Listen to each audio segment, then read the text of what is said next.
அனைவருக்கும் வணக்கம். Welcome to Lotus NEET biology Tamil YouTube channel. நம்முடைய யூடியூப் சேனலில் ரெகுலராக வந்து பண்ணாங்க பிஜிடிஆர்பி சைக்காலஜி அண்ட் ஜிகேக்காக வந்து பண்ணாங்க ஆன்லைன் டெஸ்ட் பேட்ச் பார்த்துட்ருக்கோம். ஸோ அது மட்டும் இல்லாமல் வந்து பண்ணாங்க தமிழ் மீடியம் கொஷின்ஸும் பார்த்துட்ருக்கோம். ஸோ மோஸ்ட் பாசிபிள் கொஷின்ஸ் அப்படின்னு சொல்லிட்டு question with answer. So PGTRB education psychology and ஜிகேக்கான மெட்டீரியல்ஸ் வந்து பண்ணாக்கா அவைலபிளாக இருக்குது. மெட்டீரியல்ஸ் யாருக்காவது வேணும் அப்படின்னாக்கா 9543351410. ஸோ இந்த நம்பருக்கு வந்து பார்த்தீங்கன்னாக்கா கால் பண்ணி கேட்டிங்கன்னா தெரியும். அது மட்டும் இல்லாமல் நம்முடைய யூடியூப் சேனலில் ரெகுலராக வந்து பார்த்தீங்கன்னா வீடியோஸ் போடுறோம். அந்த வீடியோஸோடைய ஸ்டார்டிங்கில் இதுக்கான டீட்டெயில்ஸும் சொல்கிறேன். ஸோ செக் பண்ணிக்கங்க. அது மட்டும் இல்லாமல் நம்முடைய யூடியூப் சேனலுக்கு ஒரு வாட்ஸ்அப் குரூப் ஒன்று இருக்குது ஸ்பெஷலாக எஜுகேஷன் சைக்காலஜி அண்ட் ஜிகேக்காக. அதில் ஜாயின் பண்ணுறவங்க டிஸ்கிரிப்ஷனில் லிங்க் கொடுக்குறேன், ஜாயின் பண்ணிக்கோங்க. ஸோ ஃபஸ்ட்டு டே வந்து பண்ணாக்கா 20 கொஷின்ஸ் பார்த்துருக்கோம். அதோடைய லிங்க்கும் டிஸ்கிரிப்ஷனில் கொடுக்குறேன், ப்ளேலிஸ்ட்டில் இருக்குது, பார்க்காதவங்க பார்த்துக்குங்க. ஸோ இன்றைக்கான வீடியோக்குள்ளே போகலாம்.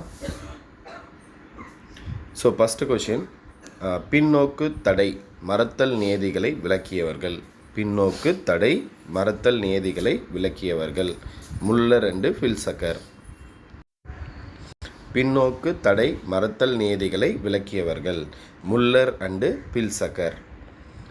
22வது கொஷின், முன்னோக்கி தடையை சோதனையின் மூலம் விளக்கியவர்கள். முன்னோக்கு தடையை சோதனையின் மூலம் விளக்கியவர்கள் ஆசுபெல் அண்டு அண்டர்வுட். முன்னோக்கு தடையை சோதனையின் மூலம் விளக்கியவர்கள் ஆசுபெல் அண்டு அண்டர்வுட்.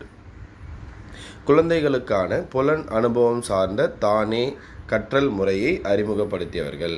குழந்தைகளுக்கான புலன் அனுபவம் சார்ந்த தானே கற்றல் முறையை அறிமுகப்படுத்தியவர் மாண்டிசோரி அம்மையார். குழந்தைகளுக்கான புலன் அனுபவம் சார்ந்த தானே கற்றல் முறையை அறிமுகப்படுத்தியவர் மாண்டிசோரி அம்மையார். 24வது கொஷின், முயலை பார்த்து பயப்படும் குழந்தையை குணமாக்குவதில் ஆக்க நிலையுறுத்த கற்றல் முறையினை பயன்படுத்தியவர் மேரி காவர் ஜோன்ஸ். முயலை பார்த்து பயப்படும் குழந்தையை குணமாக்குவதில் ஆக்க நிலையுறுத்த கற்றல் முறையினை பயன்படுத்தியவர் மேரி காவர் ஜோன்ஸ்.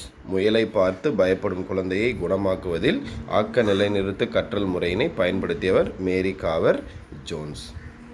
அடுத்து 25வது கொஷின், கற்றல் என்பது அறிவு சார்ந்த செயல் என்று கூறியவர்கள். கற்றல் என்பது அறிவு சார்ந்த செயல் என்று கூறியவர்கள் பியாஜே புருனர். எல்லா வகையான கற்றலும் ஒரே மாதிரியானவை அல்ல என்று கூறியவர் தாண்டைக். எல்லா வகையான கற்றலும் ஒரே மாதிரியானவை அல்ல என்று கூறியவர் தாண்டைக். அடுத்து 27வது கொஷின், முயன்று தவறி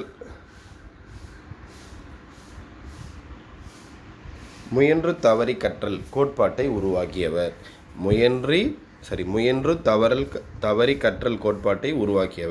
முயன்று தவறி கற்றல் கோட்பாட்டை உருவாக்கியவர் தாண்டைக். அடுத்து 28வது கொஷின், அறிவுப்புல கோட்பாட்டை உருவாக்கியவர் கேட்ஸ்.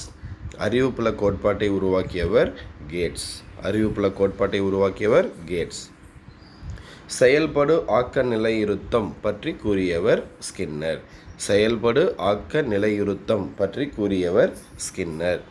30வது கொஷின், ஆக்க நிலையுறுத்தம் பற்றி கூறியவர் பாவ்லோ. பாருங்க, இங்கே ஆக்க நிலையுறுத்தம், இங்கே செயல்படும் நிலையுறுத்தம், ரெண்டுத்துக்கு டிஃப்ரெண்ட் இருக்குது. சரிங்களா?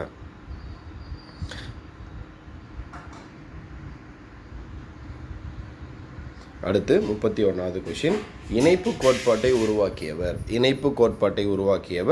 தாண்டைக். 32வது கொஷின், இயல்பான நடத்தைகளுக்கும் அவை மாற்றம் அடைவதற்கும் பின்னணி ஊக்கிகளாக அமைகின்றன.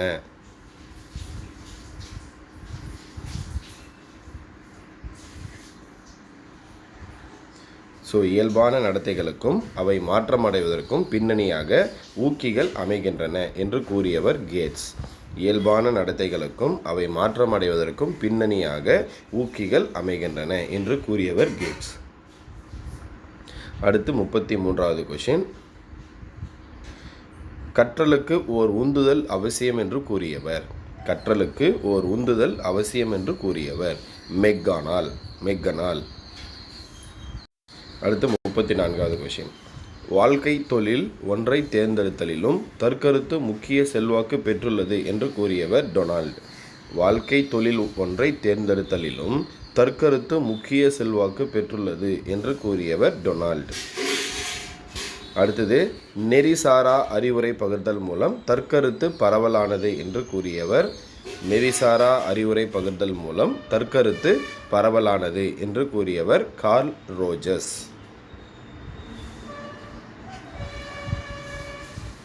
36வது கொஷின். தற்கருத்து என்ற சொல் முதலில் யாரால் அறிமுகப்படுத்தப்பட்டது? தற்கருத்து என்ற சொல் முதலில் யாரால் அறிமுகப்படுத்தப்பட்டது? லெக்கி. 37வது கொஷின். குழந்தைகளின் ஒழுக்க வளர்ச்சியில் 3 நிலைகளை குறிப்பிட்டவர். குழந்தைகளின் ஒழுக்க வளர்ச்சியில் 3 நிலைகளை குறிப்பிட்டவர் கோல்பர்க். குழந்தைகளின் ஒழுக்க வளர்ச்சியில் 3 நிலைகளை குறிப்பிட்டவர் கோல்பர்க். 38வது கொஷின். மனவெழுச்சி என்பது நுண்ணறிவில் அடங்கியவை என்று கூறியவர் பினே. மனவெழுச்சி என்பது நுண்ணறிவில் அடங்கியவை என்று கூறியவர் பினே. மனவெழுச்சி நுண்ணறிவு என்னும் கருத்தை தமது ஆய்வுகளின் மூலம் பிரபலப்படுத்தியவர்கள். மனவெழுச்சி நுண்ணறிவு என்னும் கருத்தை தமது ஆய்வுகளின் மூலம் பிரபலப்படுத்தியவர்கள் பினே, வாட்சன். 40வது கொஷின். சினம், அச்சம், அன்பு இவை 3ம் அடிப்படை மனவெழுச்சி ஆகும் என்று கூறியவர். சினம், அச்சம், அன்பு இவை 3ம் அடிப்படை மனவெழுச்சி ஆகும் என்று கூறியவர் வாட்சன்.